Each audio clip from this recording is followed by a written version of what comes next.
yang akan disampaikan oleh Bapak Andika. Selawat dan salam marilah sama-sama kita hadiahkan kepada junjungan kita Nabi besar Muhammad sallallahu alaihi wasallam. Mudah-mudahan kita mendapatkan kebahagiaan dan hidayah dari beliau. Amin, amin ya rabbal alamin. Yang saya hormati Ibu Kepala Sekolah SD Setiabudi Abadi, yang saya hormati Bapak Kepala Sekolah SMA Setiabudi Abadi, yang saya hormati dan saya sayangi serta saya cintai Bapak Ibu Guru rekan sejawat yang telah berhadir pada hari ini dalam ruangan ini. Saya ucapkan terima kasih banyak atas atensinya untuk mengikuti seminar kita pada pagi hari ini, yang mana seminar kita pada pagi hari ini adalah sesi terakhir dari perjalanan Bapak Andika dalam menyelesaikan modul 1.4, yaitu mengenai menyebarkan pemahaman dan pengalaman penerapan budaya positif, terutama di lingkungan sekolah kita. Nah, mudah-mudahan nanti apa yang disampaikan oleh beliau dapat bermanfaat dan kita ambil hasilnya. Untuk mempersingkat waktu, di sini saya akan bacakan tertib acara kita pada hari ini. Yang pertama, pembukaan yang telah saya ucapkan. Yang kedua, menyanyikan lagu Indonesia Raya. Yang ketiga, doa. Yang keempat, kata sambutan dari Ibu Kepala Sekolah SD Setiabudi Abadi. Yang kelima, yaitu acara inti diseminasi budaya positif yang akan disampaikan oleh Bapak Andika Prasetya Sarjani SPD. Nah, kita masuki acara yang kedua, yaitu menyanyikan lagu Indonesia Raya yang dipimpin oleh Ibu Nur Henti. Silakan Ibu. Para Bapak dan Ibu diharapkan berdiri sejenak.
Selanjutnya acara yang ketiga yaitu pembacaan doa yang akan dipimpin oleh Pak Agus.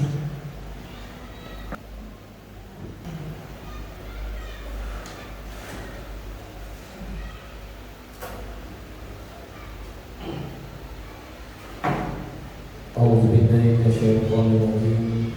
Bismillahirrahmanirrahim. Alhamdulillahi rabbil alamin wassalatu wassalamu ala asyrofil anbiya'i wal mursalin wa ala alihi wa sahbihi wa sallam ajma'in. Allahumma shalli ala sayyidina Muhammad wa ala ali sayyidina Muhammad. Allahumma ighfir lana dhunubana wa liwalidayna warhamna kama rabbayana shaghira. والجاهلين والمسلمين والمؤمنين والمؤمنات الأحياء منهم والأموات برحمتك يا أرحم الراحمين. Ya Allah, ya Tuhan kami, tiada kata yang pantas kami haturkan kepadamu pada pagi hari ini selain bersyukur kami padamu atas segala nikmat dan hidayah yang Engkau telah anugerahkan kepada kami, sehingga kami bisa hadir bersama untuk mengikuti kegiatan pada pagi hari ini.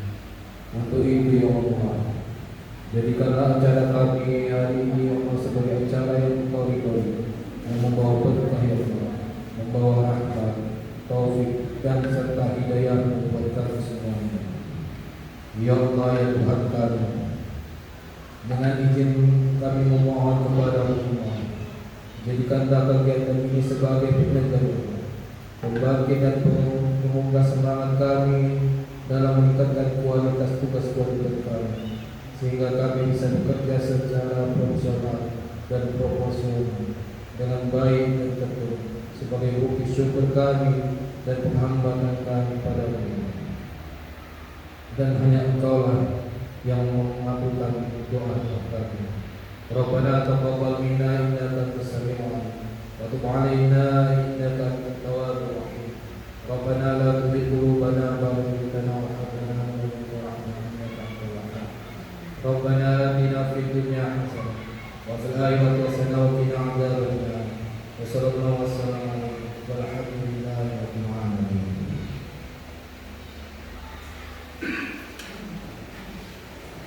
Terima kasih.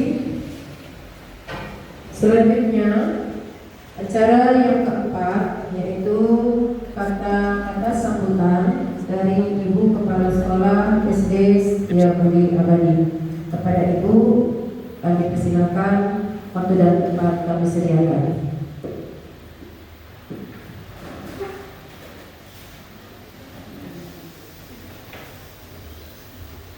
Bismillahirrahmanirrahim. Assalamualaikum warahmatullahi wabarakatuh. Selamat pagi dan salam sejahtera bagi kita semua. Pertama-tama, marilah kita panjatkan puji syukur kita kehadirat Allah Subhanahu wa Ta'ala, yang mana pada kesempatan pagi ini kita masih diberikannya rahmat kesehatan, keselamatan dan kesempatan sehingga kita dapat hadir di dalam ruangan ini untuk mengikuti kegiatan seminar dimensisasi budaya positif di lingkungan sekolah. Tak lupa salam kita sampaikan kepada junjungan kita Nabi Muhammad SAW. Semoga kita mendapat syafaatnya di kemudian hari kelak. Amin amin ya rabbal alamin. Yang terhormat Bapak Kepala Sekolah SMA,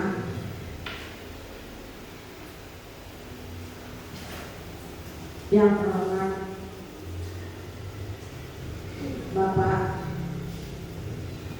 yang pada pagi hari ini yaitu Pak Andika untuk memaparkan tentang kegiatannya. Dan selanjutnya bapak-bapak, ibu-ibu, dewan guru yang ibu sayangi dan ibu banggakan, yang mana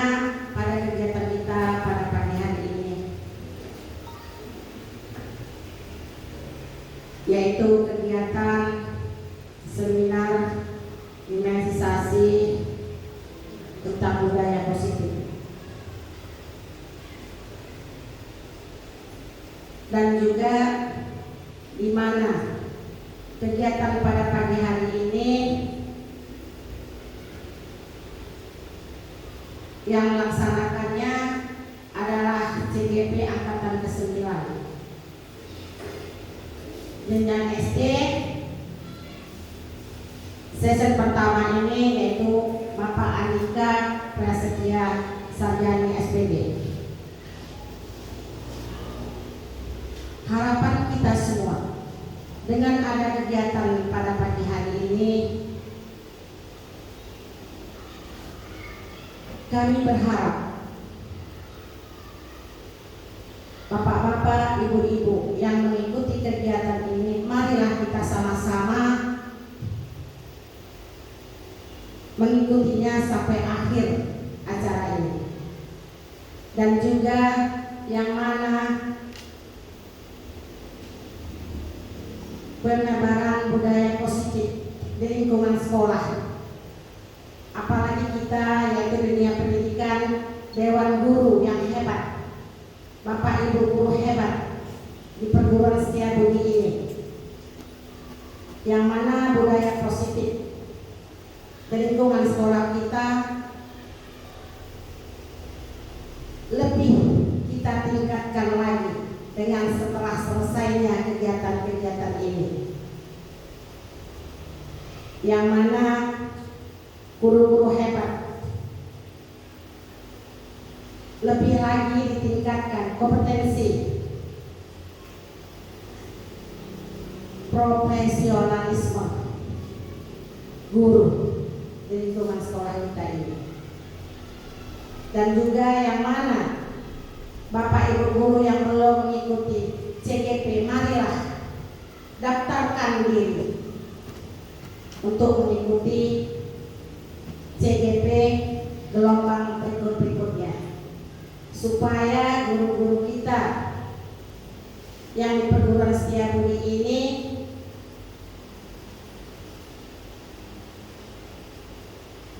menjadi guru-guru di dalam mendidik anak-anak kita lebih baik lagi tentang budaya positif, merubah karakter anak didik untuk lebih baik lagi.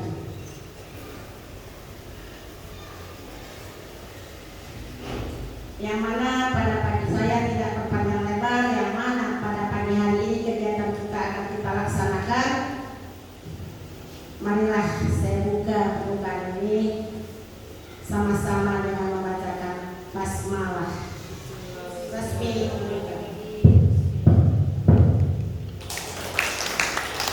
Demikianlah kesambutan sepatah dari saya sebagai Kepala Sekolah SD Setiabudi. Wabillahi taufiq wal hidayah. Assalamualaikum warahmatullahi wabarakatuh.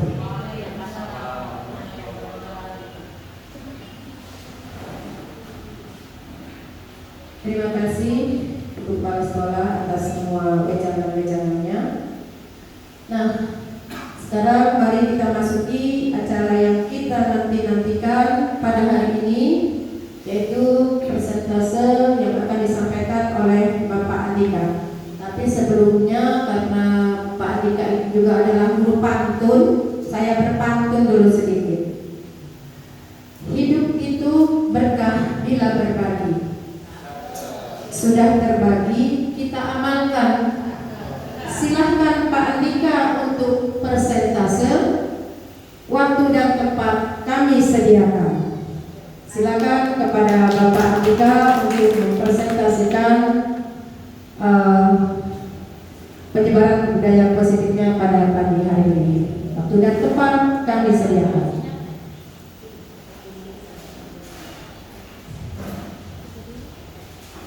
Terima kasih kepada Ibu Moderator. Assalamualaikum warahmatullahi wabarakatuh. Puji syukur kepada Allah Subhanahu wa taala, Tuhan Yang Maha Esa, yang mana pada hari ini kita masih diberi kesehatan, kesempatan sehingga dapat menghadiri acara diseminasi hari ini, terkhusus untuk tugas saya. Terima kasih juga kepada Bapak Kepala Sekolah, rekan-rekan sekalian, Bapak Williams. Hari ini saya bertugas sebagai presenter yang mana akan memaparkan, menyebarkan pemahaman dan pengalaman pendapat budaya positif.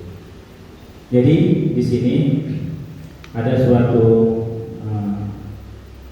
kesepakatan. Jadi nanti sebelum kegiatan dimulai, pelaksanaan dimulai ini, kita sama-sama saling berinteraksi, ya, sesuai dengan kondisi kan, sesuai dengan kesepakatan kita. Baik, di sini saya jelaskan sedikit menyebarkan makna analogi menyebarkan, yaitu mengimplementasikan. Menyebarkan juga punya strategi dan tidak bisa sendiri. Itulah analogi menyebarkan. Nah, pemahaman ini yaitu sesuatu yang kita miliki, yang positif, yang baik, dan sudah dimengerti kita semua, baru kita transferkan. Inilah pemahaman yang kita miliki. Sekarang pengalaman. Nah, barang tentu kita guru seyogyanya mempunyai pengalaman mendidik. Selanjutnya penerapan budaya positif. Nah, inilah tugas kita yang harus ditingkatkan terkhusus di perguruan Setiabudi Abadi Purwokerto ini. Nanti selanjutnya akan saya jelaskan. Tapi saya lihat bapak-bapak ini kurang semangat, ya. Coba kita ice breaking dulu dengan IQ kita, ya. Di sini ada gambar apa, Bapak Ibu? Gajah. Ya, di sini ada gambar gajah yang secara kita lihat spontan, yaitu gambar gajah. Namun makna di sini ada beberapa, ada banyak hewan, tidak lebih dari satu yang nampak. Tugas Bapak Ibu yaitu ada berapa banyak dan sebutkan binatang apa saja yang ada di gambar sini. Waktunya saya kasih 1 menit. 7 Pak. 5. Kita lihat. Luar biasa. 7. Iya. 4. Pak Ajis? 5. Bu Devi 5. Pak Darwin? 5. Bu Neni? 7. Baik Bu, kita lihat gambar apa saja yang ada di ya. Ternyata ada banyak gambar hewan yang ada di tayangan ini. Yang pertama kita dari bawah dulu. Ini ada dolphin. Ya, ada burung kecil. Ikan kecil. Ada gajahnya sendiri. Kura-kura atau labi-labi. Di sini ada ular, keledai, anjing, kucing, tikus. Jadi 1, 2, 3, 4, 5, 6, 7, 8, 9, 10. Ya, beri tepuk tangan sekali lagi. Ya, supaya dapat menstimulus penerapan yang akan saya sampaikan. Terima kasih Bu. Selanjutnya,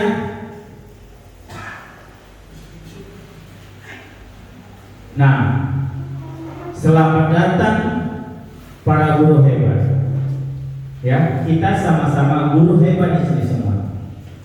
Mari belajar bersama. Analoginya kita sama-sama belajar, tidak ada yang menggurui. Berkolaborasi. Ini sudah tentu ya, apalagi kita adanya kolaborasi, otomatis visi misi kemudian sahabat kita akan terlaksana dengan baik. Nah, selanjutnya saling mendukung. Kita sesama guru harus saling mendukung. Apalagi kita sudah jiwa kita yaitu jiwa guru. Kita sesama teman harus saling mendukung ke kompeten kita dan ke kompeten anak didik kita demi mewujudkan disiplin positif di sekolah kita. Nah, itu semua kolaborasi saling berhubung dengan tujuan mewujudkan disiplin positif di sekolah Setiabudi Abadi. Selanjutnya, nah di sini ada beberapa konsep modul kunci. Yang namanya kunci itu harus kita miliki. Rata-rata semua guru sudah harus memiliki budaya positif. Nah, kita lihat yang dari gambar B. Di situ sudah ada perubahan paradigma belajar. Nah, kita awali dulu perubahan paradigma, ya, pemahaman mengenai belajar. Kemudian disiplin positif. Setelah memiliki paradigma pemikiran, kita tujuan kedua yaitu disiplin positif. Disiplin itu memang baik, tapi yang lebih baik dan memiliki karakter keunikan anak masing-masing itu yang gimana? Nanti saya jelaskan. Selanjutnya yaitu motivasi perilaku manusia. Ingat, Allah Tuhan yang Maha Esa menciptakan manusia itulah derajat yang paling tinggi. Jadi kita harus berbangga, Bapak Ibu. Kemudian kebutuhan dasar manusia. Di situ kita mempunyai kebutuhan apa saja yang dimiliki, yang fundamental yang harus kita miliki. Nah, selanjutnya posisi kontrol restitusi. Harus mempunyai posisi kontrol. Bagaimana manajemennya, bagaimana menstabilkannya, di situ nanti saya jelaskan. Nah, selanjutnya keyakinan kelas.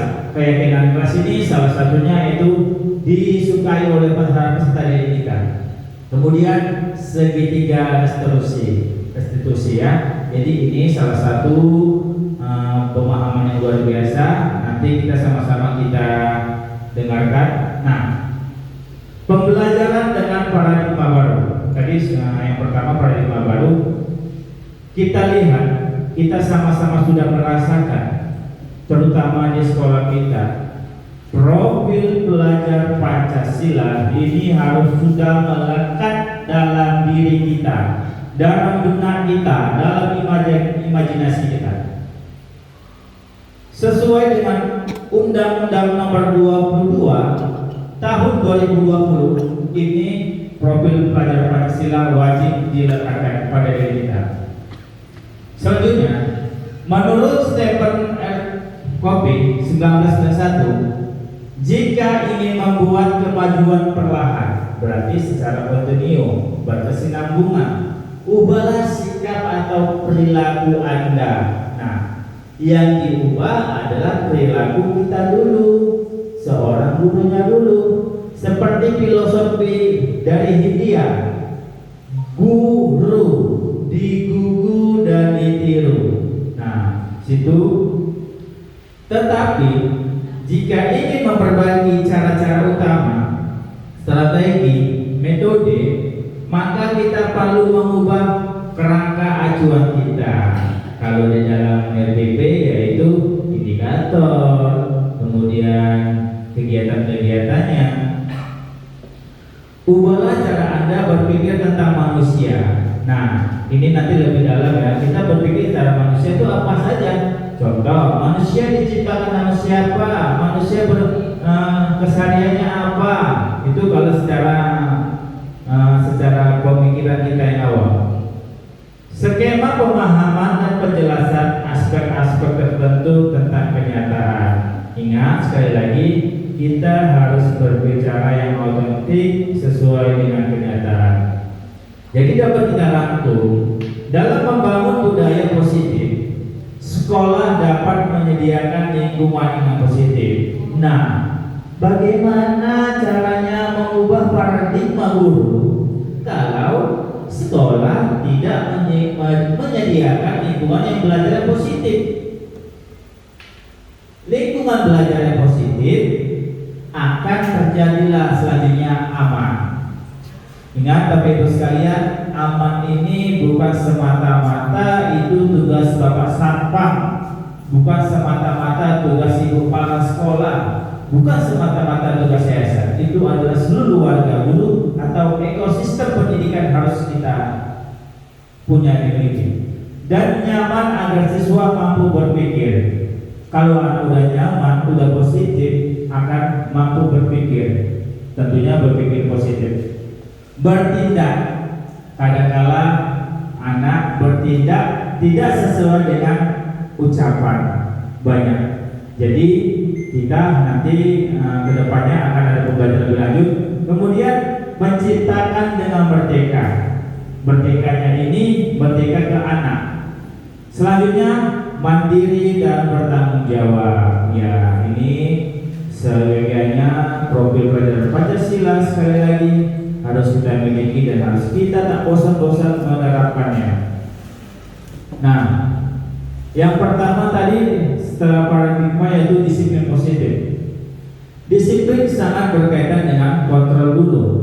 Sudah tentu guru yang disiplin akan bisa mengontrol, baik secara manajemen administrasi maupun secara pembelajaran ataupun secara kurikulernya itu akan bisa dikontrol. Menurut Dr. William Glasser, kontrol teori terdapat beberapa miskonsepsi tentang kontrol. Nah, ilusi bahwa guru mengontrol siswa. Ada ilusi bahwa semua penguatan positif aktif tidak bermanfaat. Dan terakhir, ilusi bahwa kritik dan membuat orang merasa bersalah dapat menguatkan karakter. Yang pertama, ilusi bahwa guru mengontrol siswa. Semua perilaku mempunyai tujuan. Perilaku mempunyai tujuan. Bahkan untuk perilaku yang tidak disukai, kita bertindak yang tidak suka atau anak bertindak tidak suka, itu punya tujuan.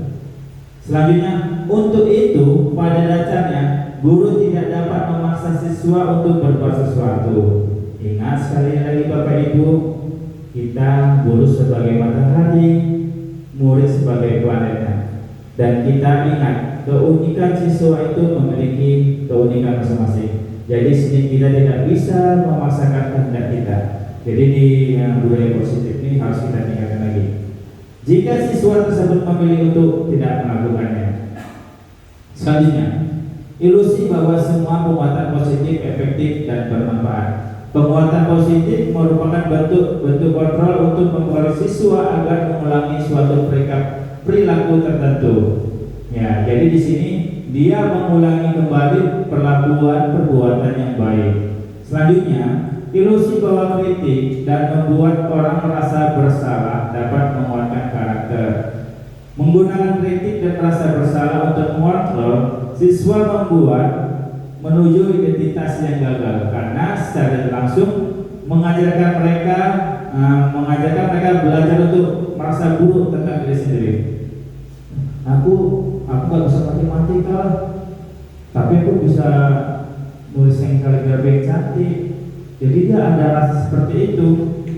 Selanjutnya, motivasi perilaku manusia. Motivasi merupakan dorongan yang timbul pada diri seseorang secara sadar atau tidak sadar untuk melakukan suatu tindakan dengan tujuan tertentu. Jadi ini semua mempunyai tujuan yang baik. Nah, di sini ada motivasi yang pertama, menghindari ketidaknyamanan atau hukuman. Seseorang berperilaku untuk menghindari permasalahan yang mungkin muncul dan mempengaruhi kepada mereka secara fisik, ya, psikologis ataupun tidak terpenuhinya kebutuhan mereka. Bila mereka tidak melakukan tindakan itu, jadi suatu dia menghindari ketidaknyamanan. Yaudah, aku nanti dia pergi fisiknya, yaudah. Kemudian mendapatkan imbalan atau penghargaan dari orang lain. Di sini maknanya seseorang berperilaku untuk mendapatkan pujian, baik dari guru, baik dari temannya, baik kadangkala Bapak Ibu sekalian, anak hanya sebagian menyukai guru tertentu. Begitu guru tertentu itu memberi pujian pada dia, wah sudah luar biasa itu.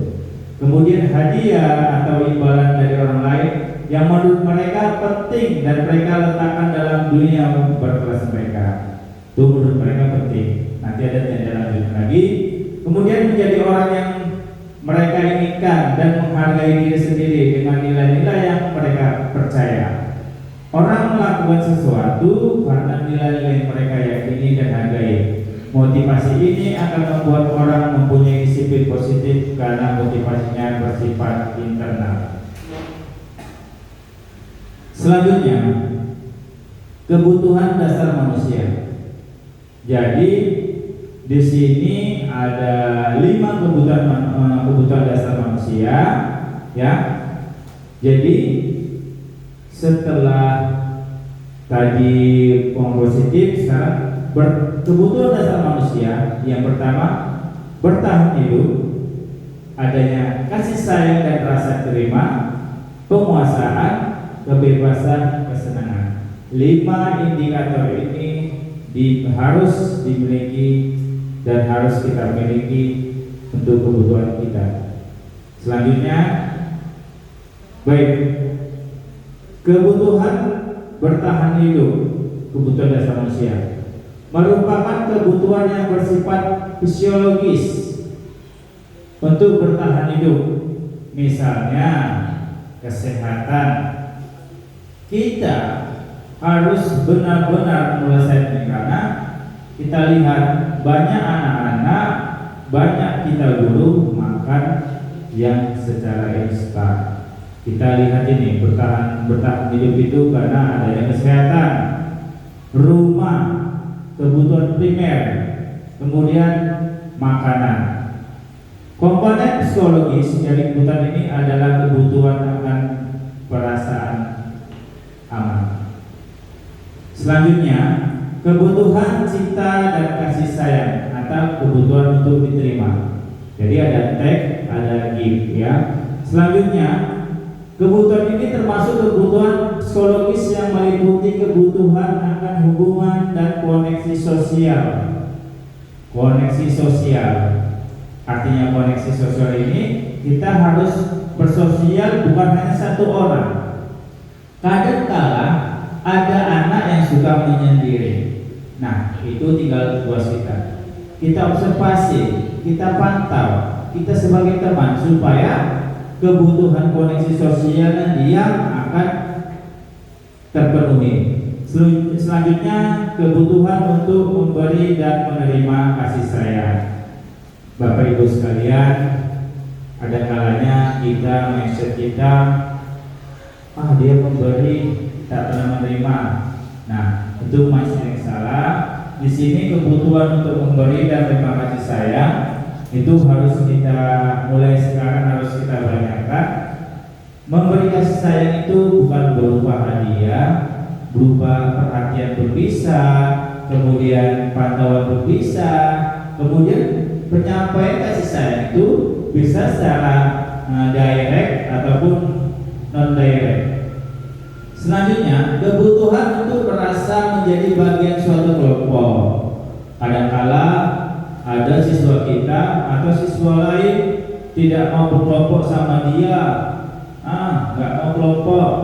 Nah, apalagi nanti kita tanggal 28 akan studi tour, salah satunya yaitu sudah di manajemenkan oleh yayasan bahwasanya harus ada satu kelompok. Jangan ada aku maunya sama itu, aku nggak mau sama itu nanti diam saja, aku nggak sama itu nanti gak kebagian makanan. Contoh kecilnya ya Bapak Ibu. Kemudian kebutuhan untuk tetap terhubung dengan orang lain. Nah, kadangkala kita sendiri udah sibuk. Contoh, Bapak Darul sibuk dengan, kalau udah tanggal 28 itu biasa sibuk, bagian koperasi sibuk. Karena sibuknya itu tadi nggak ada hubungan dengan orang lain. Aku mau jumpai Pak Darul, mau cerita di kantor tidak bisa. Nah, itu seharusnya Bapak harus tetap terhubung dengan orang lain, walaupun dalam kondisi apapun itu kita harus kita miliki. Nah, selanjutnya kebutuhan penguasaan, yaitu kebutuhan pengakuan atas kemampuan. Secara itu potensi kebutuhan ini berkaitan dengan kekuatan untuk mencapai sesuatu. Tapi ingat ya Bapak Ibu, secara fasenya SD itu hanya, kalau psikomotoriknya, SD hanya bisa belajar, memahami. Tapi kalau jenjang SMP, SMA itu namanya jenjang prestasi. Jadi di sini kita harus bedakan kebutuhan berkaitan dengan kekuatan untuk mencapai sesuatu. Jadi kita kan banyak nih guru itu contoh ngajarnya di jenjang 2 jenjang. Jadi di jenjang 1 penerapan beda, jenjang 2 berbeda, supaya kekuatan untuk mencapai sesuatu peserta didik kita tercapai. Menjadi terampil. Nah, sudah apalagi kita terkhusus SD setiap hari Sabtu itu sudah ada pembelajaran kelima. Itu luar biasa. Semangat kepala sekolah, semangat Bapak Ibu untuk mendukung supaya mencapai kekuatan terampil, menjadi kompeten. Nah, ingat Bapak Ibu, sesuatu yang menjadi kompeten harus mempunyai list track recordnya. Ya, kompeten itu di bidang apa dan apa tujuannya, kemudian bisa nggak ini kompeten ini secara kontinu nanti bisa terlaksana di jenjang selanjutnya. Diakui atas prestasi dan keterampilan, kemudian didengarkan dan dimiliki rasa harga diri. Ya, mohon maaf, kita sekolah kita di sini sudah menerapkan no bullying, ya. Jadi di situ ada kadang-kadang harga diri anak hilang gara-gara percakapan atau kelakuan temannya. Jadi di situ harus kita miliki, karena itu kebutuhan dasar yang sangat fundamental.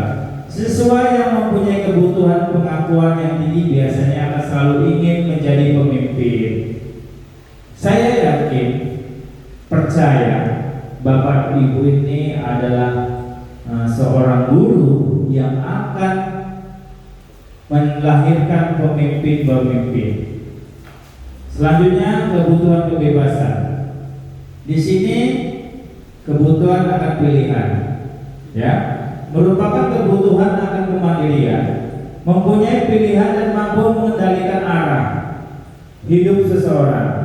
Jadi kita selain mengajar, selain menerapkan ilmu akademik, kita harus tahu juga ini anak kita ini arahnya kemana. Yang perempuan agak tebul-tebul sedikit kemana? Ke karate, ke pramuka, contohnya. Kemudian siswa yang mempunyai kebutuhan kebebasan yang tinggi mengingat pilihan.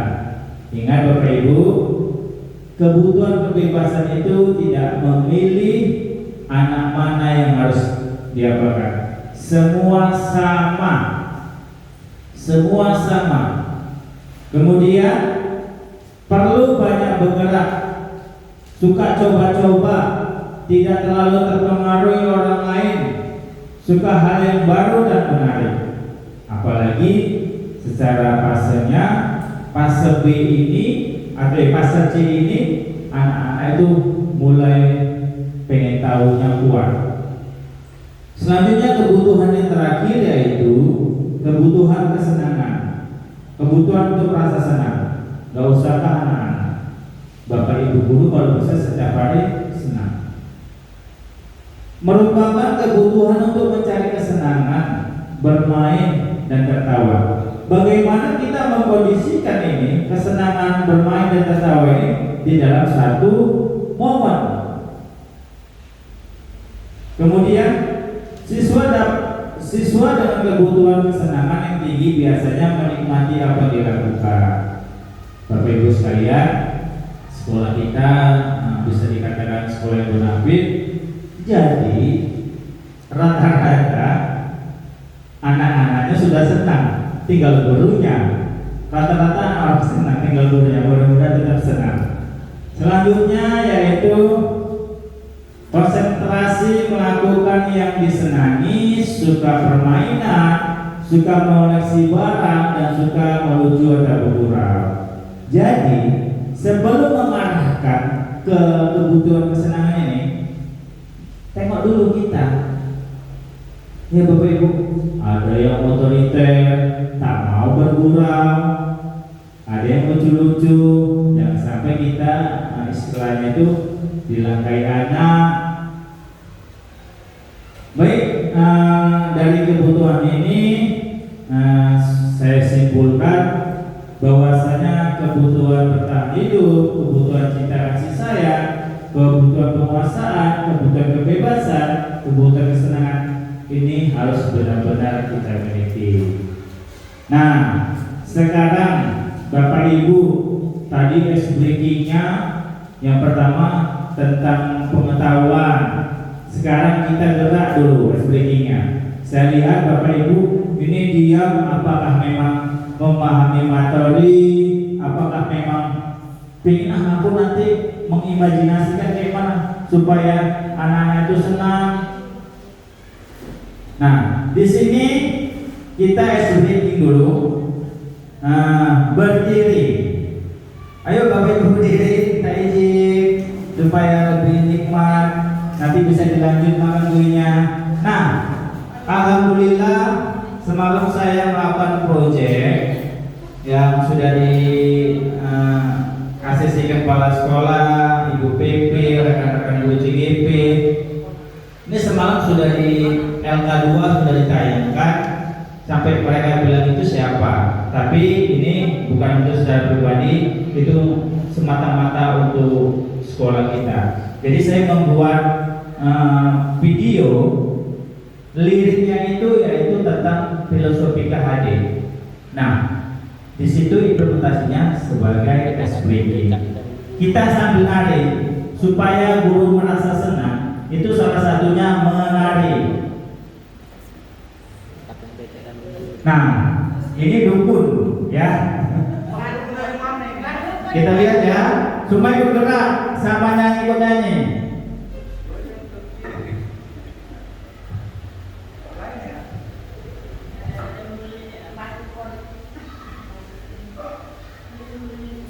Siap, sebelum ini naikkan dulu ke tangga atas. Relax. Oke, kameramen siap. Ayo, ikuti. Kanan. Kiri.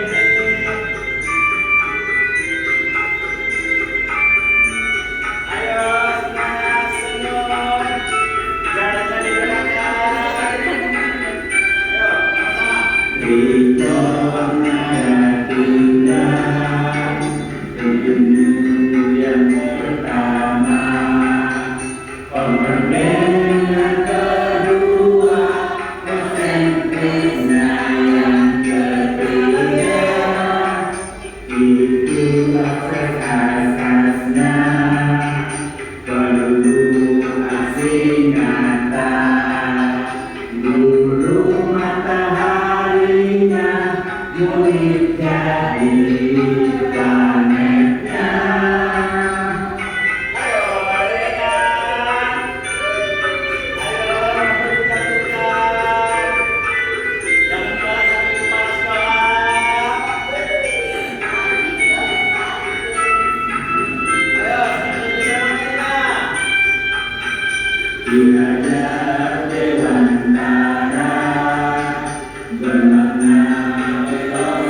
Terima kasih Bapak Ibu sekalian. Itu salah satu demonstrasi kontekstual 1.1 yang alhamdulillah sudah kita tayangkan juga di LK. Mudah-mudahan nama kita tetap disanjung sama BPKB. Nah, selanjutnya kita kembali ke materi, yaitu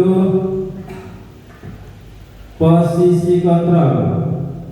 Ya, posisi kontrol ini yang pertama harus pendekatan restitusi, sebuah cara menanamkan disiplin positif pada murid. Restitusi adalah proses menciptakan kondisi bagi murid untuk memperbaiki kesalahan mereka, sehingga mereka bisa kembali pada kelompok dengan karakter yang lebih awet. Maknanya yang lebih awet ini, karakter itu tetap ada pada diri dia.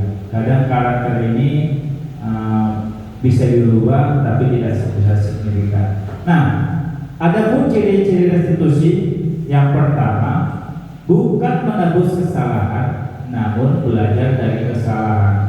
Ya, kadang-kala anak salah dulu, baru bisa balik. Contohnya, setelah ada kena lemparan bola di saat pertandingan, dia di situ merasa, oh iya, rupanya selama ini dia nggak pernah cakap-cakap. Selanjutnya, restitusi ciri-ciri yang kedua itu memperbaiki hubungan.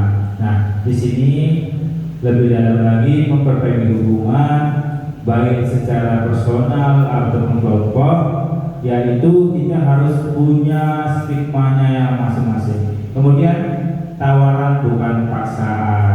Jadi kita, kamu gini loh nak, sebenarnya kesalahanmu ini tadi memang kamu buat. Enggak bu, tapi dia udah buat. Ya, tapi kita tidak boleh langsung memaksa, mengejasnya. Selanjutnya, mencari kebutuhan dasar yang mendasari tindakan.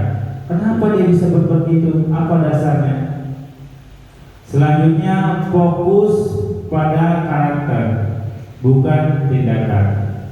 Jadi, saya yakin kita semua, apalagi kita sebagai guru, harus yang pertama yang kita lihat adalah karakternya, salah satunya. Karena apalagi kita guru-guru merdeka, itu karakter number one. Selanjutnya, menguatkan dan fokus pada solusi. Nah, kita harus memiliki dan menguatkan solusi. Solusi itu tidak bisa dilihat dari satu sisi, ya, apalagi kita sesama guru harus saling berkolaborasi. Nah, di sini ada contoh kasus, ya, murid sering tidak mengerjakan PR. Jadi kita ingat waktu itu ada kasus murid tidak mengerjakan PR. Kita sama-sama berimajinasi. Nah, di sini ada 3 kategori. Yang pertama, hukuman, konsekuensi, sama restitusi. Satu item atau satu kegiatan yang termasuk di dalam submateri hukuman, konsekuensi, restitusi. Yang pertama, murid tidak mengerjakan PR. Hukumannya itu guru menghukum murid dengan berdiri di depan kelas. Masih banyak Bapak Ibu, ya Bu ya, kadang-kadang memang seperti filosofi memanusiakan manusia, tapi pun kita manusia juga ada rasa bersalah. Mungkin di saat itu mungkin anaknya tindakannya memang tidak bisa diselesaikan lagi, jadi kadang-kadang ada. Kemudian guru marah sehingga takut, ya termasuk saya ya. Kadang marah saya itu supaya anak itu tidak celaka. Karena apa? Sekolah kita, sekolahnya aja semen. Anak istirahat lari-lari. Cuma kita nggak marah, lari-lari aja pas makan. Kadang-kala ada sontak hati seperti itu. Nah, konsekuensinya yaitu guru memberikan konsekuensi untuk mengerjakan PR-nya saat jam istirahat.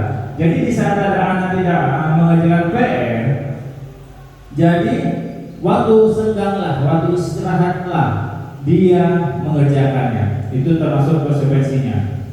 Kemudian guru tegas dan murid menghormati peraturan, bukan guru yang diktator. Jadi di sini konsekuensinya guru harus tegas dan murid menghormati peraturan.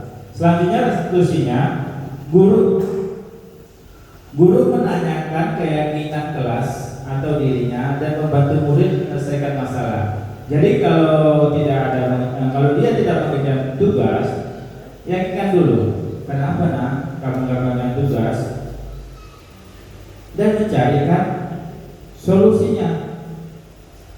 Bagaimana cara membantunya, ya. Tapi ingat, tidak sepenuhnya murid harus dibantu tugasnya. Karena Pak, saya mau menunjukkan rasa kasih sayang sama murid itu juga salah. Selanjutnya guru terbuka, murid menghormati dirinya dengan orang lain.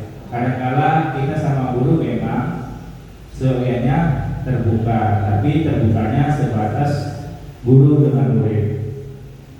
Selanjutnya 5 posisi konstitusi ini tadi ada penghukum, pembuat rasa bersalah, teman, pemantau, dan manajer.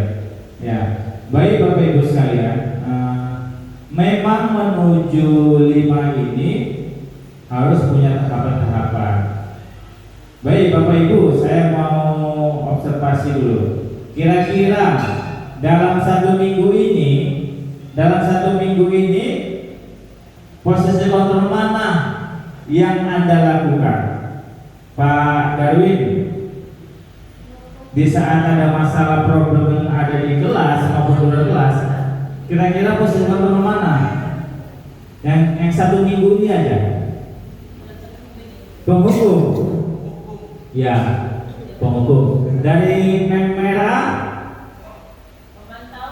pemantau ya Bu ya, karena itu salah satu strategi Bu. Kalau Pak Ajis satu minggu ini, oh pemantau ya. Selanjutnya Bu Nur Happy,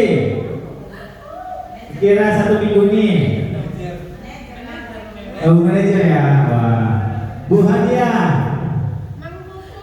oh menghukum. Nah, ini nanti kalau ada waktu lagi ini Bapak Ibu, 5 posisi kontrol ini ada saatnya dikondisikan dengan situasi di sekolah. Tidak semestinya manajer cocok dengan anak itu, tidak. Makanya tapi harapan kita semua posisi manajer lah yang paling baik.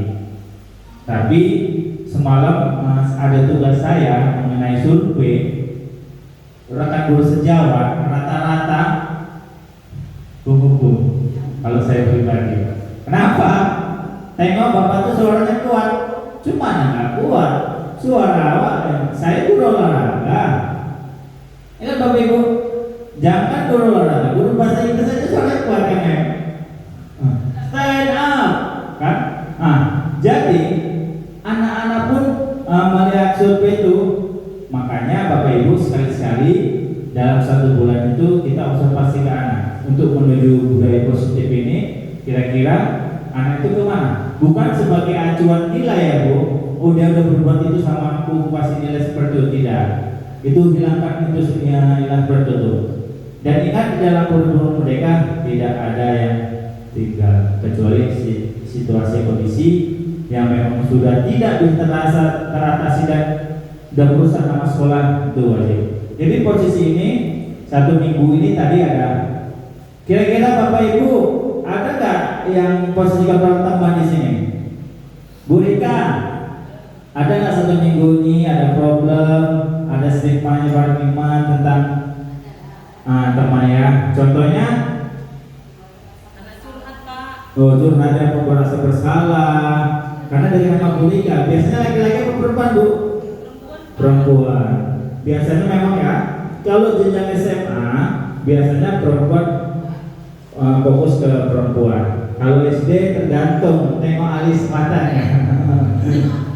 Nah kalau udah sama Pak Andika tuh kurasa nggak untuk tamat kurang, ya rata-rata pada teman ini kan, tapi rata-rata 5 ini harus kita miliki. Saya pun ibu kepala sekolah, ibu rekan sekalian ingin merubah dengan adanya pembelajaran ini. Alhamdulillah pelan-pelan walaupun anak Bu di ujung sana saya lihat dia naik tiang gawang Bu selalu ada merah. Cumana ya lah. Apa aku pantau, apa aku teman, apa aku hukum, aku manajer. Kalau manajer jauh lama kali nanti Bu. Nah, kenapa kamu manja? Loh, kenapa ada apa di atas? Masalahnya, kira-kira manjat itu baik enggak? Jauh kali Bu. Nah, disituasikan. Sementara kita sekali lagi seperti yang pemaparan sebelumnya harus ada kasih sayangnya. Nah, jadi mudah-mudahan guru Setiabudi Abadi rata-rata mempunyai restitusi manajer. Beri tepuk tangan dulu Bapak Ibu. Ini diharapkan ya supaya anak pun nyaman. Ingat Bu, kalau kita posisi kontrol ini kita terapkan, bahagianya itu di saat bulan 7. Kenapa? Karena disitulah gaung-gaung yang murid itu banyak atau tidak. Ini posisi ini memang gak kita tulis, gak kita bikin sepatu, tapi nyampe koneksinya banyak, terutama orang tua. Apalagi media sosial. Bapak Ibu kepala sekolah sudah menyampaikan, mengharuskan kegiatan-kegiatan itu harus di media sosial kan, budaya positif. Baik, selanjutnya, nah di sini penerapan posisi kontrol itu tadi tidak mengenai PR. Ini murid tidak memakai atribut lengkap satu pacaran. Kalau kita sebagai teman, gini ngomongnya Bu, ayolah yang tertib, buat guru bangga. Kalian ini tidak apa-apa kalau kamu salah. Itu kalau teman bisa. Nah, kemudian kalau pemantau, kamu sudah melanggar apa peraturan dan konsekuensinya? Nah, itu kalau kita sebagai pemantau. Kalau sebagai penghukum, patuhi aturan sekolah, lalu berdiri di barisan, itu penghukumnya. Kalau pembuat bersalah, berapa kali lah ibu guru ini memberitahu kamu, bu guru kecewa sama kamu, itu pembuat saja bersalah. Kalau manajer, nah, apakah kamu tahu kesalahanmu? Tahu Bu. Kira-kira bagaimana kabar belajar ini? Jahit Bu. Jahit tak satu hari. Kalau jahitnya malaman ada tuh menjahit malam. Kan gitu. Makanya tadi penerapannya ini harus sesuai dengan kondisi. Selanjutnya, keyakinan kelas. Langkah-langkah pembentukan keyakinan kelas. Bapak Ibu sekalian, apalagi kita di ajaran baru, terutama guru kelas yang sudah diembannya dan sudah mendapatkan tugas sebagai guru kelas, inilah yang harus dilaksanakan. Langkah pertama, memberikan kesempatan kepada siswa, semua siswa, untuk berpendapat tentang peraturan yang perlu dipatuhi. Jadi kita bertanya dulu, jangan dari sudut sana, Bu RA, dari Bu Happy, dari Bu Hatia, itu di kastel, ditulis dulu, tulis sekian dua. Kemudian mencatat semua masukan siswa di papan tulis atau kertas besar sehingga semua siswa melihatnya. Nah, pemikiran anak tidak sama, keinginan anak tidak sama. Kita sebagai guru harus menyiapkan semuanya, harus menerima dulu semuanya. Selanjutnya, menyusun keyakinan kelas sesuai prosedur pembentukan keyakinan kelas. Ubahlah kalimat negatif menjadi kalimat positif. Contoh, jangan berlari di kelas menjadi berjalanlah di kelas. Contoh, kesepakatan tadi. Jangan keluar waktu belajar. Seharusnya permisi di waktu belajar, permisi ke kamar mandi. Jadi konotasi negatif itu harus kita ubah di kehidupan. Meninjau kembali daftar pendapat yang dicatat. Kita tinjau, memang betul tak kebutuhan kelas itu. Kemudian mengajak siswa untuk mencari nilai kebajikan atau keyakinan yang menjadi inti peraturan tersebut.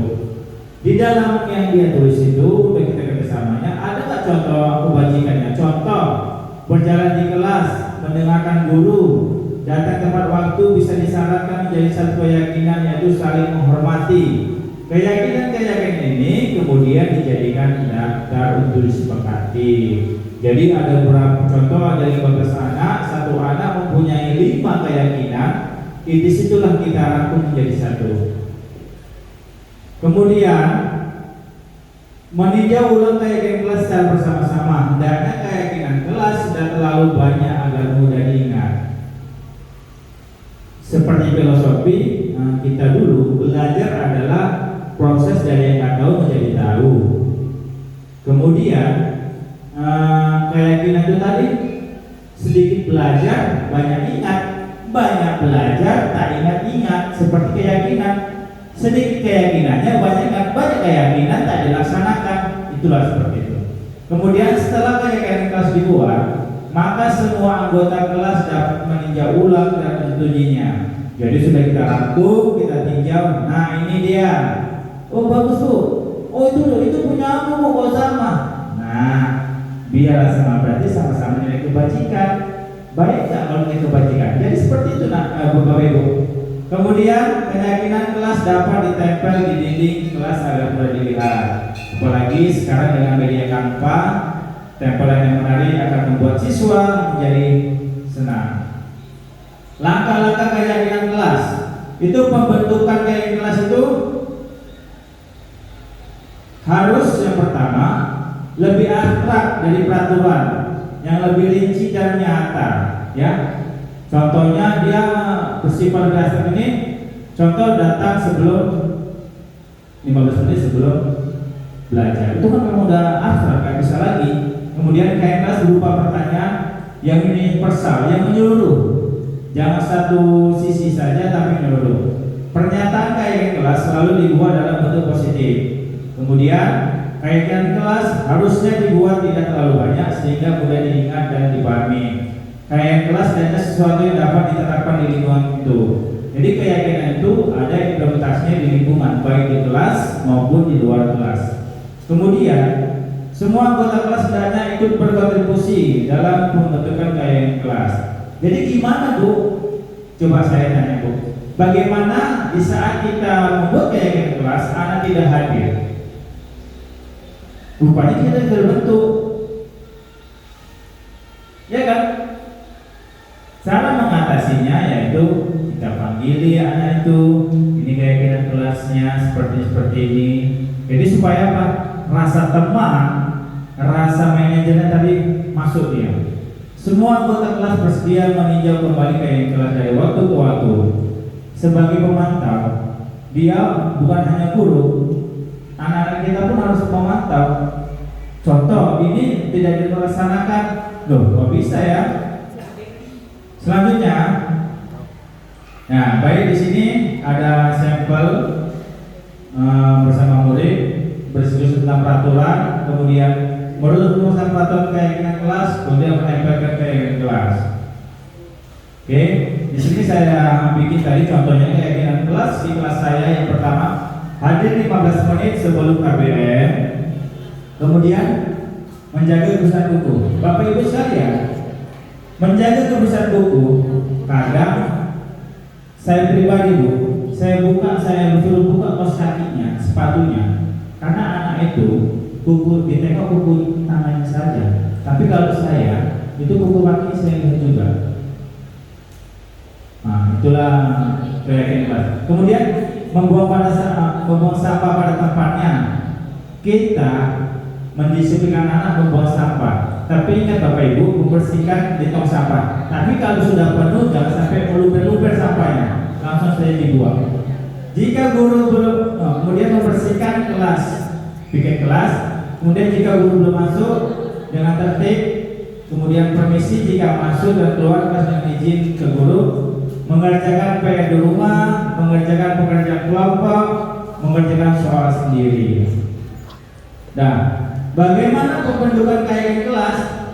Itu harus lebih abstrak, berupa pernyataan, dibuat dalam bentuk positif, sedikit saja sesuai dengan kondisi dan semua warga kelas dilibatkan. Baik, yang terakhir segitiga institusi. Di sini kenapa dikatakan segitiga institusi? Karena tindakan 1, 2, dan 3 itu saling berkesinambungan. Yang pertama, menstabilkan identitas. Itu kita semua akan melakukan hal terbaik yang bisa kita lakukan. Kemudian validasi tindakan kesalahan. Semua perilaku memiliki alasan. Kemudian menanyakan keyakinan kita semua memiliki motivasi internal. Jadi di sini segitiga lurus ini yang pertama menstabilkan identitas.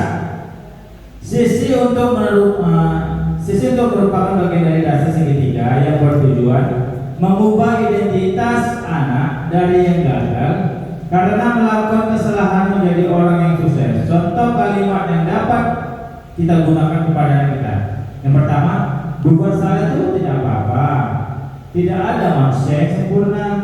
Kita bisa menyelesaikannya. Bapak tidak tertarik untuk mencari siapa yang salah, tapi Bapak yakin mencari solusi dari permasalahan ini. Ketika anak fokus pada kesalahan, maka akan sulit untuk melakukan restitusi karena rasa bersalah sangat menguras energi. Kemudian merasa bersalah berarti identitasnya gagal. Rasa bersalah juga membuat kita terperangkap pada masa lalu yang tidak bisa kita ubah lagi. Kedua, sisi validasi tindakan yang salah. Restitusi tidak menyarankan guru berbicara kepada siswa bahwa melanggar peraturan adalah sikap yang baik. Tetapi dalam restitusi harus memahami alasannya dan memahami bahwa setiap orang pasti melakukannya. Untuk itu perlu dilakukan validasi terhadap kebutuhan dari siswa dengan menggunakan contoh kalimat berikut. Padahal kamu bisa melakukan lebih buruk daripada ini. Kamu pasti punya alasan mengapa kamu melakukan ini. Kamu boleh mempertahankan sikap itu, tapi kamu harus menambahkan sikap baru. Ketiga, terakhir, sisi menanyakan keyakinan. Setelah melalui sisi langkah 1 dan 2, maka anak telah siap untuk dihubungkan dengan nilai-nilai yang dipercaya dan berpindah menjadi orang yang diinginkan. Contoh pertanyaan yang dapat kita gunakan yaitu, apa yang kita percaya sebagai kelas atau keluarga? Apa nilai-nilai umum yang kita telah sepakati? Kamu mau jadi orang yang seperti apa? Jadi alhamdulillah kami guru-guru kita semua setiap ada masalah problem kita harus memiliki segitiga restitusi. Kita pahami betul-betul apa latar belakangnya, bagaimana kok bisa terjadi, kemudian apa solusinya. Nah, di sini ada satu video yang bisa kita lihat sama-sama. Ini adalah video anak bersalah. Kesalahannya yaitu di saat bermain kasti sudah selesai, rupanya anak ini geser kalau kelompoknya. Kelompok lain mengejek, kalah. Orang gara-gara kau kibus, tidak busuk, marahlah dia. Mau dilemparnya tuh bola, bu. Dilemparnya bola, rupanya kena punggungnya. Nah, kita lihat videonya sama-sama. Ini dia video yang sudah kami terapkan segitiga tersebut.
Sekarang coba kita lihat apakah tindakan kamu melempar sesuai dengan keyakinan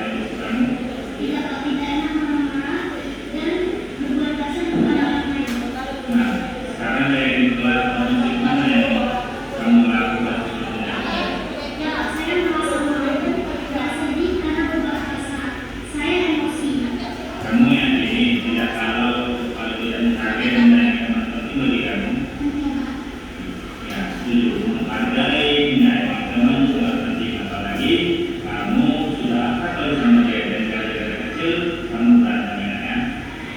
Kira-kira apa yang bisa kamu lakukan untuk memperbaiki masalah ini? Saya akan bersabar pada saat bermain dan tidak emosi. Nah, menurut kamu bagaimana perasaannya menjadi orang yang seperti itu? Bangga karena tidak bisa bermain. Baik, kalau begitu bagaimana cara kamu menyelesaikan masalah yang tadi yang sudah terjadi? Saya akan pergi meminta maaf kepada Desi dan tidak akan mengulangi lagi. Nah, kalau begitu datangi dia, bunuh dia, dengan dia, bilang sama dia minta maaf, sayangi, sama-sama ya.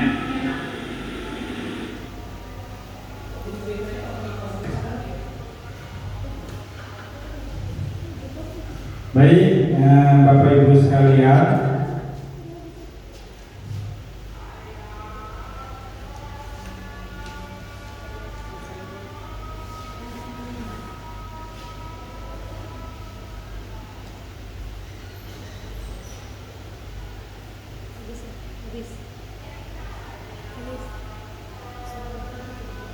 baik Bapak Ibu sekalian, itu adalah presentasi saya.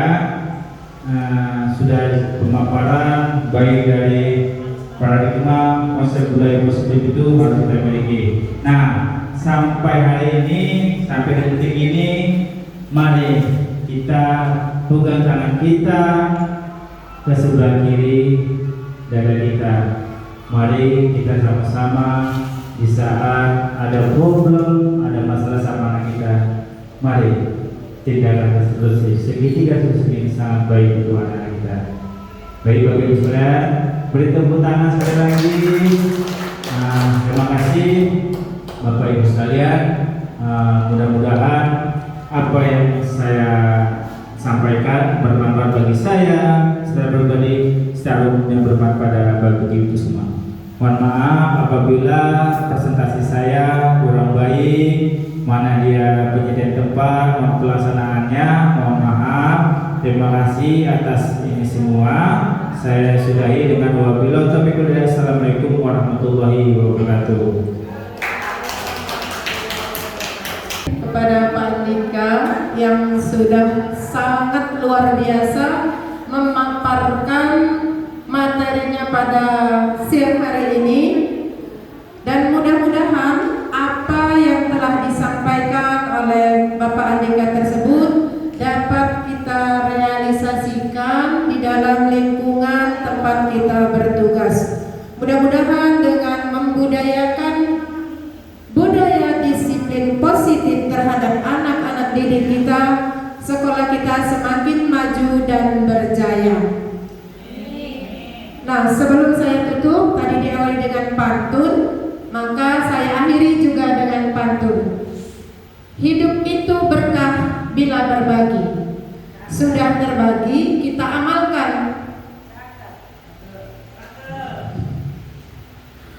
Mohon maaf.